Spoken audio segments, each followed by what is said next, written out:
This is knowing the class that you belong. Why do you think you pray? You pray because your order permits you to have fellowship with God.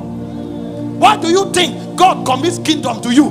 It's because your order permits kingdom advancement. Why didn't Jesus give kingdom to donkeys? He rode on donkeys. Donkeys also served him. But when time came for kingdom, it's not a business of donkeys. It's a business of coyotes. We have the power to operate in the realms of spirit because we're created as royals. And in Christ Jesus, the mark of our royalty was placed back on us. Too many Christians don't know that they are royal. And so the first thing that must happen to you if you advance kingdom is to discover that you are royal. In 1 Peter 2:9, he said you are a chosen generation, a royal priesthood, God's own special people. God fought to showcase his excellencies. So you were created royal. You were placed in the royal clan. You were designed royal. It's on the basis of that that you can even begin to talk kingdom. You are not a stranger anymore. You have been born into the family of God. And now you carry his DNA. So you are in God's class. If this consciousness downs on you, there are certain things that will begin to happen just because you now know that you are the family of God.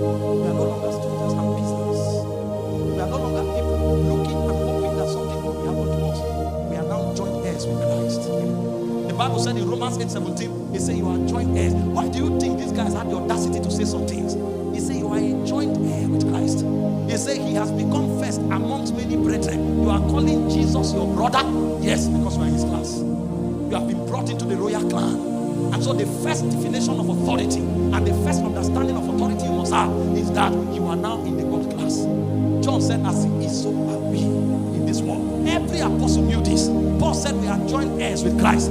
Peter said we have become his brethren. All of them know this, that the moment you were called a believer, you became part of the family of God. You were restored back into royalty. This is the first realm of the believer's authority. The DNA of God confers royalty on you. Listen, a prince might be a child, he is still a prince. Touch him and see the way the jealousy and the vengeance of the kingdom will come against you. You can look at the prince and say, this is a small boy, slap him. The bodyguard will come out. The guy doesn't even have intelligence to fight you. If he cries, all he needs to do is to cry. And then the king will say, why is he crying? You know, when you get to Exousia, you start talking revelation. This is not revelation yet. You don't even know you have revelation. You don't know what you have, but you carry DNA. Why do you think you escape some accident? It's not because you know how to operate by discernment. It's not because you know how to rebuke demons that are on the highway. Accident happened, you just came out. And they ask you, say, I get luck. Who told you you get good luck? There are angels stationed to guard over those who are God's inheritance. There are angels stationed to preserve those who are part of God's company.